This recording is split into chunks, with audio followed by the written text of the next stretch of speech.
Hello दोस्तों, मैं आपका गाइड आपका दोस्त अनुराग पांडे और आप देख रहे हैं हमारा यूट्यूब चैनल। आधुनिक भारत का इतिहास चल रहा था। पिछले वीडियो में हमने देखा था संविधान सभा का गठन, कैबिनेट मिशन, क्रिप्स मिशन। ठीक है, तो उसमें हमने जैसे भी संविधान सभा के बारे में पढ़ा था, तो उसमें ये भी बताया था हमने कि संविधान सभा को औपचारिक रूप, है ना, औपचारिक रूप से विचार दिया था एम एन राय ने, और उसको मूर्त रूप देने का काम जवाहरलाल नेहरू ने किया था। इसी के साथ ये वीडियो, लास्ट वीडियो समाप्त हुई थी। ठीक है, आज हम शुरू करेंगे भारत का विभाजन और स्वतंत्रता। ठीक है, तो वीडियो को लास्ट तक जरूर देखें और वीडियो को लाइक शेयर कमेंट करना ना भूलें। साथ में चैनल को भी सब्सक्राइब कीजिए। चलिए शुरू करते हैं आज का वीडियो। ठीक है, भारत का विभाजन और स्वतंत्रता। ठीक है, चैप्टर है भारत स्वतंत्रता को के समय ब्रिटिश प्रधानमंत्री कौन थे। ये प्रश्न आता है और आ भी चुका है कि जब भारत को स्वतंत्रता मिली उस समय ब्रिटेन का प्रधानमंत्री कौन था। तो आपको पता होना चाहिए, क्लेमेंट एटली था उस समय ब्रिटेन का प्रधानमंत्री। इसका कार्यकाल था 1945 से 1951 तक, 6 साल का कार्यकाल था। ठीक है, तो 1945 से 1951 तक का कार्यकाल था किसका? क्लीमेंट एटली का। तो जाहिर सी बात है, स्वतंत्र भारत को जब स्वतंत्रता मिली तो उस समय ब्रिटेन का प्रधानमंत्री क्लीमेंट एटली था। ठीक, तो एटली ने एक घोषणा की थी 20 फरवरी 1947 को। 20 फरवरी 1947, ये भी आता है, आ चुका है प्रश्न। इटली की घोषणा मिलान करना है फरवरी 1947 या मार्च 1947, ऐसे दिया रहता है। ठीक, और फिर 20 फरवरी, फिर 22 फरवरी, ऐसे करके। तो ध्यान रखना, 20 फरवरी 1947 को इटली ने घोषणा की। क्या, कहाँ से की है? हाउस ऑफ कॉमन्स से। क्या कहा है कि अंग्रेज जो हैं वो जून 2048 से पहले ही उत्तरदायी लोगों को सत्ता हस्तांतरित करने के उपरांत भारत छोड़ देंगे। तो जून 1948 से पहले उत्तरदायी लोगों को भारत छोड़ देंगे सत्ता हस्तांतरित करने के बाद। कौन? अंग्रेज लोग। किसने बोला है? क्लेमेंट एटली ने 20 फरवरी 1947 को हाउस ऑफ कॉमन्स से। ठीक है, इस समय माउंटबेटन जो थे, लॉर्ड माउंटबेटन, इनको बनाया गया भारत का वायसराय। तो माउंटबेटन आता है तो ये कुछ योजनाएं लाता है। माउंटबेटन योजना है 3 जून 1947 की योजना है माउंटबेटन की। इसने ब्रिटिश संसद के द्वारा 18 जुलाई 1947 को भारतीय स्वतंत्रता अधिनियम पारित किया। माउंटबेटन योजना में 3 जून 1947 को बना है माउंटबेटन योजना। ब्रिटिश संसद के द्वारा 18 जुलाई 1947 को भारतीय स्वतंत्रता अधिनियम, ध्यान रखना है, भारतीय स्वतंत्रता अधिनियम कब पारित हुआ है? 18 जुलाई 1947 को, जिसमें भारत और पाकिस्तान के लिए 15 अगस्त 1947 की तिथि निश्चित की गई थी। ठीक है, तो 18 जुलाई 1947 को ब्रिटिश संसद ने भारत स्वतंत्रता अधिनियम पारित किया और इसमें भारत और पाकिस्तान के लिए 15 अगस्त 1947 की तिथि निश्चित की गई। ठीक है, आगे चलते हैं। भारतीय स्वतंत्रता अधिनियम को राजकीय स्वीकृति जो मिली है वो 18 जुलाई 1947 को दी गई। भारतीय स्वतंत्रता अधिनियम को जो राजकीय स्वीकृति मिली वो 18 जुलाई 1947 का दिन था। ठीक है, बाल्कन प्लान। बाल्कन प्लान क्या होता है? बाल्कन देश है यूरोपियन कंट्री में, यूरोप महाद्वीप में। ठीक है, तो बाल्कन प्लान क्या है? भारत पाकिस्तान के बीच सीमा निर्धारण के लिए एक बनाया गया पंजाब सीमा आयोग और दूसरा बना बंगाल सीमा आयोग, क्योंकि पूर्वी पाकिस्तान और पश्चिमी पाकिस्तान, दो पाकिस्तान बने थे। ठीक है, एक के लिए पंजाब सीमा आयोग, दूसरे के लिए बंगाल सीमा आयोग का गठन किया गया। इसके अध्यक्ष रहे साइरिल रेडक्लिफ। भारत और पाकिस्तान के बीच में जो सीमा है उसको क्या बोलते हैं? रेडक्लिफ लाइन, ठीक है ना। तो इन्हीं के नाम पे साइरिल रेडक्लिफ जो थे, इन्हीं के नाम पर इस सीमा का नाम रखा गया, भारत पाकिस्तान के बीच की रेडक्लिफ लाइन। भारत विभाजन का प्रस्ताव कांग्रेस महासमिति द्वारा जब स्वीकृत किया गया था, तो कांग्रेस के अध्यक्ष थे उस समय जे.बी. कृपलानी। तो भारत विभाजन का प्रस्ताव जो कांग्रेस की महासमिति ने स्वीकार किया, एक्सेप्ट किया था, तो उस समय जे.बी. कृपलानी जो थे इसके अध्यक्ष थे, ठीक है। और स्वतंत्रता के समय भी अध्यक्ष रहे हैं जे.बी. कृपलानी कांग्रेस के। विभाजन के प्रस्ताव को जी बी पंत से प्रस्तुत किया और मौलाना आज़ाद ने इसका समर्थन किया था। ये प्रश्न आ चुका है पहले कि विभाजन के प्रस्ताव को जी.बी. पंत ने प्रस्तुत किया था और मौलाना आज़ाद जो थे, मौलाना अबुल कलाम आज़ाद, इन्होंने इसको क्या किया? इसका समर्थन भी किया था, ठीक है। आगे देखते हैं। कांग्रेस के अंतरिम अध्यक्ष चुने गए कौन? राजेंद्र प्रसाद। डॉक्टर राजेंद्र प्रसाद जो हैं वो कांग्रेस के अंतरिम अध्यक्ष चुने गए। स्वतंत्र भारत के पहले गवर्नर जनरल, स्वतंत्र भारत के पहले गवर्नर जनरल रहे माउंटबेटन। और प्रथम भारतीय गवर्नर जनरल की अगर बात आती है तो स्वतंत्र भारत के पहले गवर्नर जनरल की बात होगी तो माउंटबेटन रहेंगे, और पहले भारतीय गवर्नर जनरल की बात होगी तो कौन रहेंगे? सी राजगोपालाचारी। सी राजगोपालाचारी या फिर चक्रवर्ती राजगोपालाचारी, और इन्हीं को अंतिम गवर्नर जनरल भी कहा जाता है। ये भी ध्यान रखना आप लोगों को, ठीक है। चलिए आगे देखते हैं। देखिए ये सब भी प्रश्न इन सब से भी संबंधित आते हैं, जैसे तुर्कोमन चाय की संधि है। तुर्कोमन चाय की संधि 1828 में हुई थी, रूस और अफगान के बीच में हुई थी। रूस और अफगान के बीच में 1828 में तुर्कोमन चाय की संधि हुई, जिसके बाद में रूस के भारत की ओर विस्तार के डर से अंग्रेज अफगान संबंध को ध्यान में रखकर नीतियां बनाई जाने लगी थी।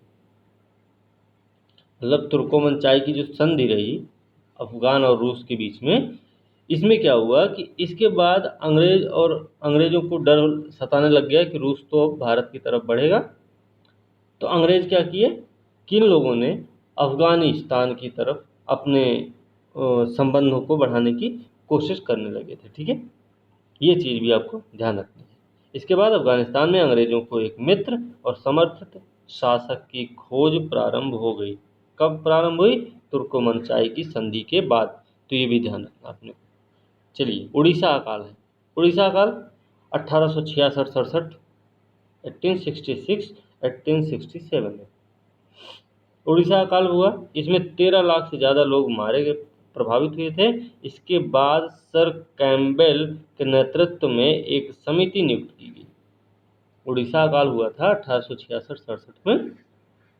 इसमें 13 लाख से ज़्यादा लोग प्रभावित हुए थे, और इसी के बाद सर कैम्पबेल के नेतृत्व में एक समिति नियुक्त की गई। और समिति नियुक्त क्यों की गई थी? समिति नियुक्त इसलिए की गई थी कि पता करना था इस अकाल का कारण क्या है, इसका सुझाव क्या होगा, ठीक है। 7 जुलाई 1896 को बम्बई के वॉटसन होटल में दी मार्बल ऑफ द सेंचुरी, ये क्या नॉर्मल हैं, एक जी के टाइप के हैं, ये क्वेश्चंस आ चुके हैं पहले, तो इनको हम क्या किए हैं, इतिहास के बाद मॉडर्न हिस्ट्री जब ख़त्म हो रही तो उसके बाद हम इन सबको जोड़ दिए हैं इसे, ठीक है। तो 7 जुलाई 1896 को बम्बई के वॉटसन होटल में the marble of the century क्या है? 7 जुलाई 1896 को बम्बई के वॉटसन होटल में the marble of the century के नाम से ल्यूमियरे बंधु फ्रांस के रहने वाले थे, ठीक है, द्वारा भारत में पहला सिनेमा शो आयोजित हुआ था। कहाँ पे? वाटसन होटल में 7 मई 1896 को ल्यूमियरे बंधुओं ने किया था, जो कि फ्रांस के रहने वाले थे। पहला सिनेमा लगाया the marble of the century के नाम से, ठीक है। जनता से निकट संबंध स्थापित करने वाले पहले नेता तिलक थे। ये प्रश्न आ चुका है पहले। इस दृष्टि से अगर देखा जाए तो ये गांधी जी के अग्रगामी माने जाते हैं। ठीक है, डॉक्टर अंबेडकर के बारे में देख लेते हैं। कभी कभी जैसे आप जाते हैं तो आपसे पूछ लिया जाए कि अंबेडकर का जन्म और उनकी मृत्यु कब हुई थी, तो आपको पता होना चाहिए। इनका जन्म हुआ है 1891, महू, मध्य प्रदेश, महू।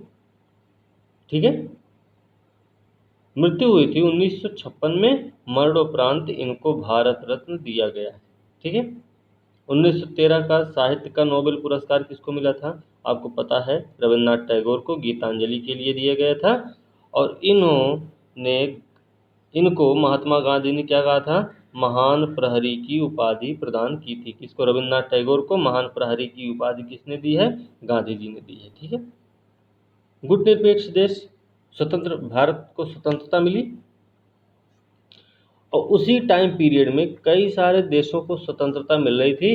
अब आपको पता है कि कोल्ड वॉर, विश्व युद्ध, दूसरा विश्व युद्ध समाप्त हुआ है, अब शुरू हुआ है कोल्ड वॉर। किसका किसका? यूएसएसआर और यूएसए के बीच में, यूएसएसआर और यूएसए के बीच में।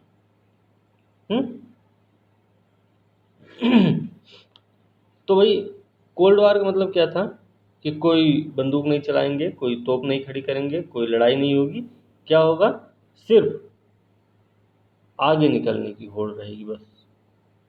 हमने ये मिसाइल बनाई, आप ये मिसाइल बनाएं, हमने ये किया, ये करेंगे, इस तरीके से। मतलब एक साम्राज्यवादी रवैया था और दिखाना भी था कि हम इतने आगे हैं, इतने सक्षम हैं।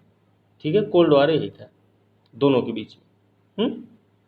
तो गुटनिरपेक्ष जो कोल्ड वॉर था, उसमें क्या हुआ कि जो नव स्वतंत्र देश थे वो सब क्या थे कि उन सबको पैसों के भरोसे पैसा दे दे के उनको अपनी तरफ मिलाया जा रहा था, मिलाने की कोशिश की जा रही थी। तो ऐसे में एक संगठन बनाया गया, नाम रखा गया गुटनिरपेक्ष। गुटनिरपेक्ष देश कौन थे?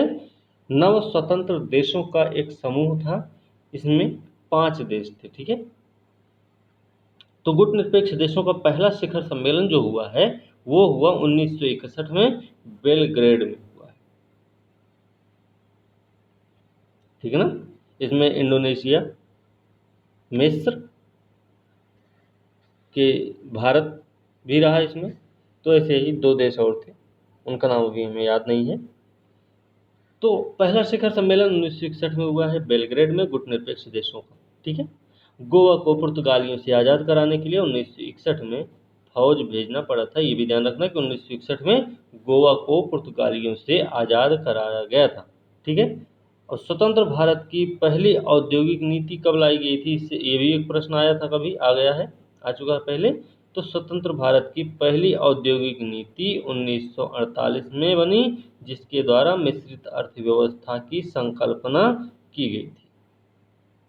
तो मिश्रित अर्थव्यवस्था की संकल्पना की अगर बात की जाए तो इसकी शुरुआत होती है स्वतंत्र भारत के पहले औद्योगिक नीति के तहत 1948 के तहत। ठीक है, तो ये चीज़ हमें ध्यान रखनी है कि मिश्रित अर्थव्यवस्था की संकल्पना की शुरुआत कब हुई मानी जाती है? 1948 के प्रथम औद्योगिक नीति के तहत। ये भी आपको ध्यान रखना है। ठीक, जापान पर अणुबम का प्रयोग। जापान पर एक तो हुआ है 6 अगस्त को, दूसरा हुआ 9 अगस्त को। ठीक है, सबसे पहले हुआ हिरोशिमा, फिर हुआ नागासाकी। ठीक है ना, तो 6 अगस्त को हिरोशिमा पे हुआ है, 9 को हुआ है नागासाकी में। किसने किया?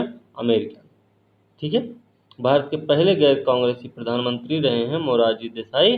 आपको पता है कि जनता पार्टी की सरकार बनी थी और उस समय हमारे यहाँ रोलिंग प्लान चलाए गए थे। ठीक है, 3 साल का रोलिंग प्लान था ना। ठीक, तो मोरारजी देसाई पहले गैर कांग्रेसी प्रधानमंत्री बने हैं जनता पार्टी की तरफ से। ठीक, वंदे मातरम की रचना मूल रूप से, ये भी प्रश्न आ चुका है, मूल रूप से बंगाली और संस्कृति में की गई थी। वंदे मातरम की रचना मूल रूप से बंगाली और संस्कृत में की गई थी। ठीक है, हैदराबाद रियासत का विलय कैसे हुआ है? ऑपरेशन पोलो के द्वारा, ठीक है, ये भी आपको ध्यान रखना है। 1999 कारगिल विवाद के दौरान ऑपरेशन विजय चलाया गया था, ये भी आपको ध्यान रखना है। ऑपरेशन विजय का संबंध किससे है, तो पता होना चाहिए कारगिल विवाद से संबंधित है, जो कि 1999 में चलाया गया था, ठीक है। फालुन गांग, फालुन गांग एक त्यौहार है, किसका त्यौहार, विश्वास और प्रथा का। फालुन गांग विश्वास और प्रथा की एक व्यवस्था है जो चीन में ली होंगसी के द्वारा 1992 में स्थापित की गई थी। ली होंगसी के द्वारा चीन में 1992 में फालुन गांग एक विश्वास और प्रथा की व्यवस्था की शुरुआत की गई थी, किसके द्वारा, ली होंगसी के द्वारा 1992 में। ये भी चीज़ हमें ध्यान रखनी है, ठीक है। कई बार ऐसे प्रश्न आते हैं जैसे अगस्त घोषणा है, अगस्त प्रस्ताव है, अगस्त संकल्प है। अब तीनों में अगस्त है, एक घोषणा, एक संकल्प, एक प्रस्ताव। तो अगस्त घोषणा जो हो रही है वो मॉन्टेग्यू ने किया 1917 में, मॉन्टेग्यू चेम्सफोर्ड सुधार, ठीक है। तो मॉन्टेग्यू चेम्सफोर्ड सुधार जो है 1917 का, मॉन्टेग्यू की जो घोषणा होती है उसी को बोलते हैं हम अगस्त घोषणा, ठीक है। अगस्त प्रस्ताव है लिनलिथगो का है 1940 का, 1940 में आया था, लिनलिथगो के द्वारा अगस्त प्रस्ताव लाया गया था, ठीक। तीसरा है अगस्त संकल्प, कब, भारत छोड़ो आंदोलन के समय में गांधी जी ने अगस्त संकल्प लिया था। आपको पता है 9 अगस्त 1942 को शुरुआत हुई है, कहाँ से, मुंबई के ग्वालियर टैंक से, मैदान से, ठीक है। तो इसमें करो या मरो का नारा भी दिया गया था, ये महात्मा गांधी से संबंधित है 1942, ठीक। प्रत्यक्ष कार्यवाही दिवस किसने मनाया था, मोहम्मद अली जिन्ना ने मनाया 1946 में। ये चीज़ें क्या है, ये प्रश्न आ चुका है, ये पूरा चारों ऑप्शन, पूरा प्रश्न आ चुका है पहले, तो इसको भी थोड़ा ध्यान रखना, ठीक। 1929 का दीपावली घोषणा पत्र भी है ये क्या है, ये डोमिनियन स्टेट्स से संबंधित था, ये भी ध्यान रखना, ये भी प्रश्न आ चुका है पहले कि 1929 का दीपावली घोषणा पत्र किससे संबंधित है, तो आपको पता होना चाहिए यह डोमिनियन स्टेट्स से संबंधित था, ठीक है। ये भी प्रश्न है, ये भी आ चुका है प्रश्न, जैसे ये 4 है, इस बार भी आया हुआ था, है ना। तो वेवेल योजना कब आई है, 1945 में। सी राजगोपालाचारी फार्मूला 1944, माउंटबेटन योजना 1947 और कैबिनेट मिशन 1946। तो मिलान करने के लिए कभी प्रश्न आ चुका है पहले, इस बार भी मेरे ख्याल से यूपीएससी या स्टेट पीएससी वाले में आया हुआ है ये प्रश्न, ठीक है। तो वेवेल योजना 1945 में है, सी राजगोपालाचारी योजना 1944, सबसे पहले यही होगा, फिर होगा वेवेल ये, उसके बाद फिर होगा माउंटबेटन, नहीं कैबिनेट मिशन, फिर आएगा माउंटबेटन। तो इस तरीके से थोड़ा ध्यान रखना है, ठीक है। चलिए, ये सब प्रश्न आ चुके हैं, इनको हम इस तरीके से बता रहे हैं, बस खाली थोड़ा ध्यान रखने की जरूरत है। तो 12 अगस्त को क्या मनाया जाता है, अंतर्राष्ट्रीय युवा दिवस, है ना। अंतर्राष्ट्रीय युवा दिवस कब कब मनाया जाता है, 12 अगस्त को, ध्यान रखना है। ये भी प्रश्न आ चुका है। 11 जुलाई को विश्व जनसंख्या दिवस मनाया जाता है। 29 अगस्त को मनाया जाता है राष्ट्रीय खेल दिवस। 12 अगस्त अंतर्राष्ट्रीय युवा दिवस, 11 जुलाई विश्व जनसंख्या दिवस, 29 अगस्त राष्ट्रीय खेल दिवस, है ना, और 8 सितंबर को विश्व साक्षरता दिवस, ठीक है। तो राष्ट्रीय खेल दिवस किससे संबंधित है, ये हमें आप कमेंट करके बताएंगे। ये राष्ट्रीय खेल दिवस जो 29 अगस्त को मनाया जाता है, यह किससे संबंधित है, ठीक है। ये आपका प्रश्न है आज का। चलिए, कुछ किताबें हैं, उनके लेखक हैं, उनके बारे में देखते हैं। देखिए, इंडिया विंस फ्रीडम किसने लिखी, मौलाना आज़ाद ने। Commonwealth new India Annie Besant ने लिखा है, यह भी प्रश्न आ चुका है ना। ये भी प्रश्न आ चुका है, ठीक है। हिंद स्वराज, यंग इंडिया के लेखक हैं महात्मा गांधी। बापू माई मदर, मनु बहन इनकी पौत्री रही हैं। गीता रहस्य, ये किताब ये अभी प्रश्न आया है हाल ही में, बीजी तिलक ने लिखा था। ठीक है, जेल में रह के ये वाली किताब इन्होंने लिखी थी, गीता रहस्य। ठीक है ना। The life divine Aurobindo Ghosh की बुक है। अनहैप्पी इंडिया किसने लिखा? लाला लाजपत राय ने। दुर्गेश नंदिनी किसकी किताब है? बंकिम चंद्र चटर्जी की। Freedom at midnight, freedom at midnight Hindi में बोलेंगे आधी रात को स्वतंत्रता, ये तो बोल सकते हैं ना हिंदी में। तो कॉलिंस और लेपियर ने लिखा है। कॉलिंस और लेपियर ने क्या लिखा है? Freedom at midnight, at midnight. इनमें से किताबों के नाम आए हुए हैं अभी पेपर में। ठीक है। India from Curzon to Nehru किसने लिखा है? दुर्गादास ने लिखा है। The man who divided India Rafiq Zakaria की बुक है। The man who divided India Rafiq Zakaria की बुक है। रन्स एंड रूइंस किसकी किताब है? ये भी आ चुका है, पहले भी प्रश्न आ चुका है। ठीक है, तो सुनील गावस्कर ने इसको लिखा है। इंडियन अनरेस्ट वैलेंटाइन सिरोल, वैलेंटाइन सिरोल के बारे में एक चीज़ और कही जाती है कि इसने किसको कहा था? भारतीय अशांति का जनक किसको कहा था भाई? ठीक है, वैलेंटाइन सिरोल ने ही कहा था ना कि अशांति का जनक किसी को कहा था। बताना कमेंट में हमें, भारतीय अशांति का जनक किसको कहा था इसने। ठीक है, इंडियन अनरेस्ट बुक लिखा है, ये ध्यान रखना है। आगे है इंडियन स्ट्रगल, सुभाष चंद्र बोस, नेताजी सुभाष चंद्र बोस हैं। A nation in the making, Surendranath Banerjee. Autobiographical writings, autobiographical writing लिखा है लाला लाजपत राय ने। Anandmath Bankim Chandra Chatterjee. Precepts of Jesus, precepts of Jesus Raja Ram Mohan Roy ने लिखा था। आवर इंडियन मुसलमान्स किसने लिखा? डब्ल्यू डब्ल्यू हंटर ने, है ना, डब्ल्यू डब्ल्यू हंटर ने आवर इंडियन मुसलमान्स लिखा था किताब। ठीक। The Indian war of independence किसने लिखा? वी डी सावरकर ने लिखा है। The सेपोई mutiny and revolt of 1857 ये लिखा गया है आरसी मजूमदार के द्वारा। ठीक है, तो आरसी मजूमदार के द्वारा लिखा गया the सेपोई mutiny of revolt of 1857।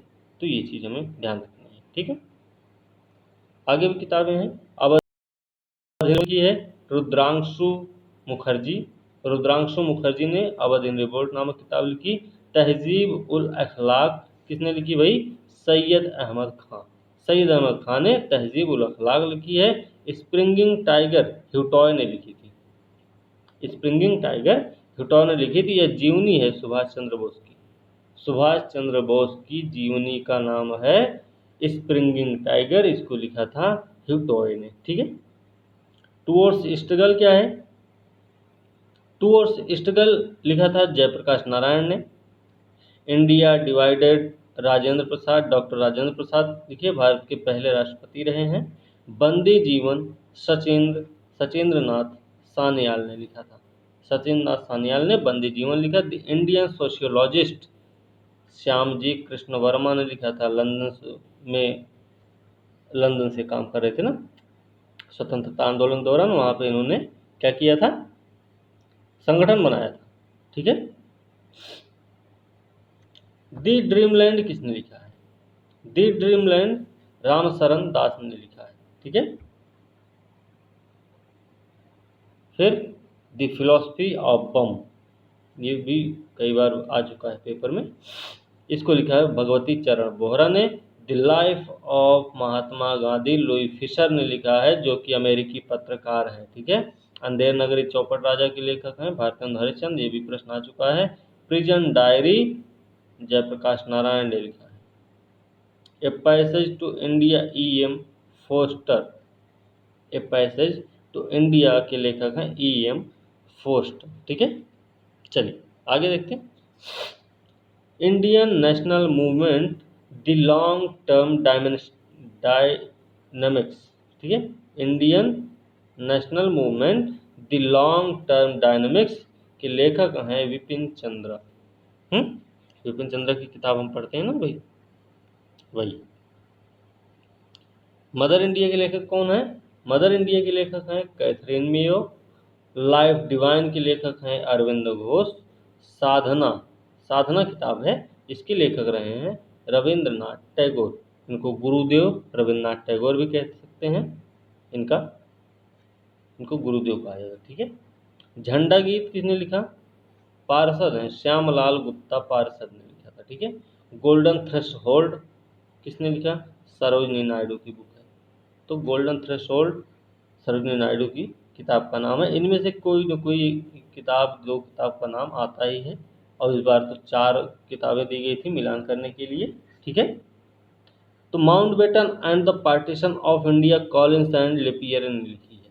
Collins and Lapierre ने Mountbatten and the partition of India किताब के लेखक हैं। Journey through the kingdom of Awadh in the year 1849 to 50। ठीक है। Journey through the kingdom of Awadh in the year 1849 से 50, 1849 to 50। इसको किसने लिखा? W.H. स्लीमैन। कौन था स्लीमैन? स्लीमैन वही था जिसकी रिपोर्ट के आधार पे क्या किया गया था? अवध का विलय कर लिया गया था। ठीक है। तो ये चीज़ ध्यान रखना कि स्लीमैन की रिपोर्ट के आधार पर ही अवध का विलय किया गया था। ठीक है। तभी तो इसने ऐसी किताब लिख दी। ठीक है। भारत की दूसरी स्वतंत्रता, एक और किताब है। इसके लेखक हैं M.G. देवा सहायाम। M.G. देवा सहायाम जो है भारत की दूसरी स्वतंत्रता नामक किताब के लेखक हैं। Planning and the poor V.S. Minhas ने लिखा था। तो planning and the poor V.S. Minhas ने लिखा। ये सब किताबें, इन सब किताबों के नाम आ चुके हैं, पहले पूछे जा चुके हैं इनमें प्रश्न, तो इनको थोड़ा सा ध्यान रखने की जरूरत है। प्रश्न पूछे ही जाते हैं और कहीं से नहीं पूछे जाते, सिर्फ हमें थोड़ा सा ध्यान रखने की ज़रूरत होती है।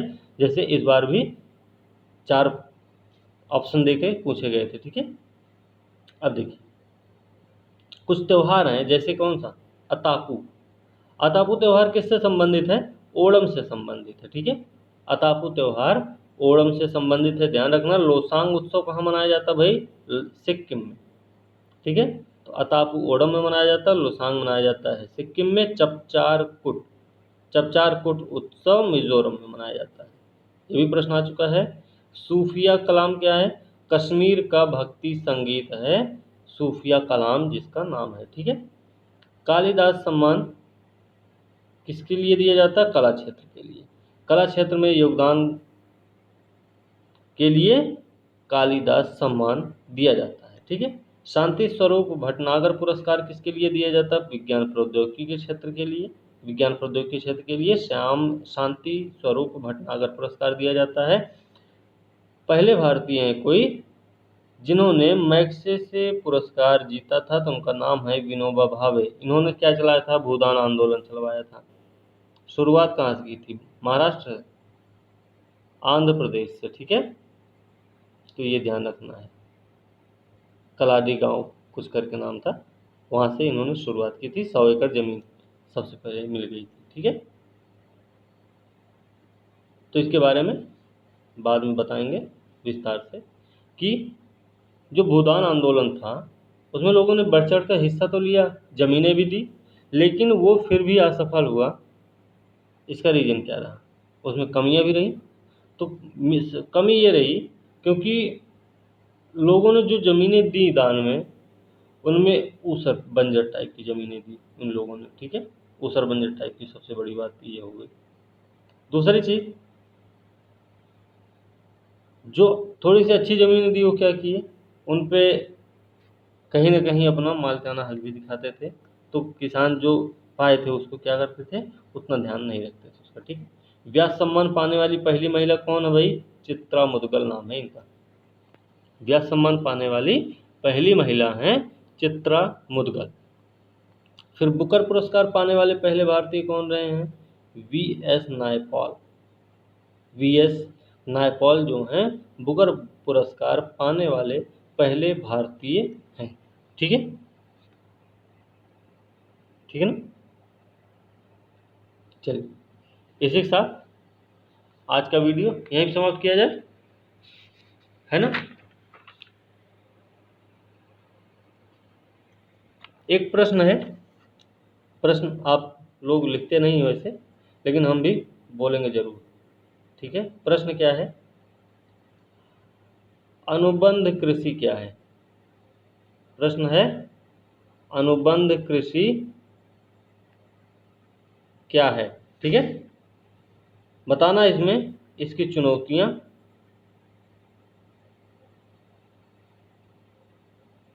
और लाभ। ठीक है, साथ में बताना है, बस इतना ही, अनुबंध कृषि क्या है, इसकी चुनौतियां और लाभ बताना है। ठीक है, अब ये चीज़ ध्यान रखना है, ये प्रश्न इस पे आपको इसका उत्तर लिख के ग्रुप में भेजना या फिर हमें पर्सनल भी भेज सकते हैं आप। ठीक है, तो अनुबंध कृषि क्या है, इसकी चुनौतियां और इसके लाभ को बताइए। ठीक है ना, या एक लाइन और इसमें जोड़ सकते हैं, क्या जोड़ सकते हैं? ये सब चुनौती लाभ तो हो गया। अनुबंध कृषि किस प्रकार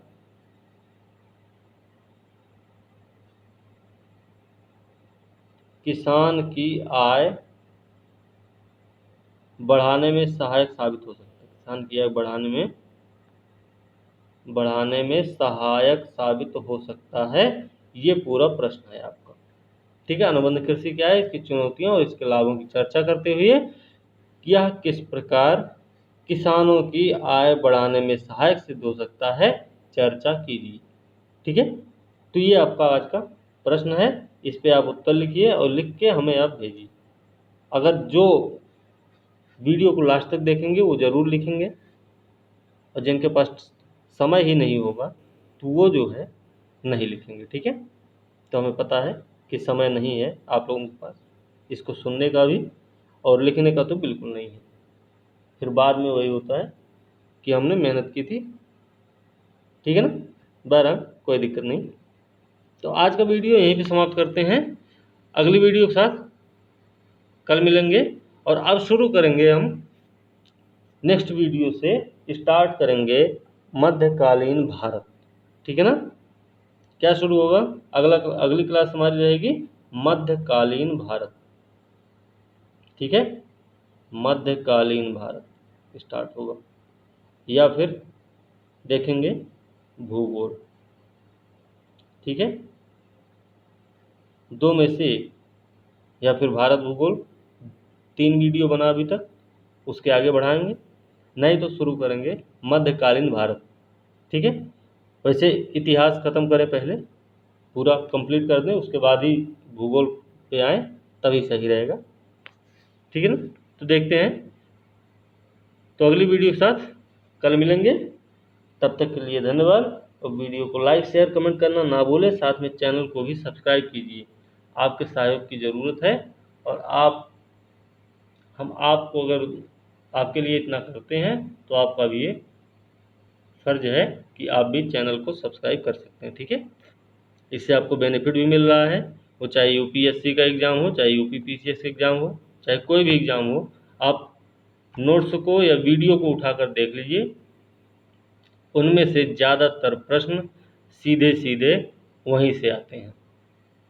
ठीक है, इसमें कुछ बताने की या आपको वर्गलाने की बात नहीं है, आप उसके लिए आपके सामने सब कुछ है, आप वहाँ से सीधा सीधा देख सकते हैं। ठीक है, जो कुछ नोट्स में नहीं रहता वो हम वीडियो में एक्स्ट्रा बता देते हैं, बाकी आप समझदार भी हैं। तो चलिए आज का वीडियो हम समाप्त करते हैं, अगले वीडियो के साथ कल मिलेंगे, तब तक के लिए धन्यवाद।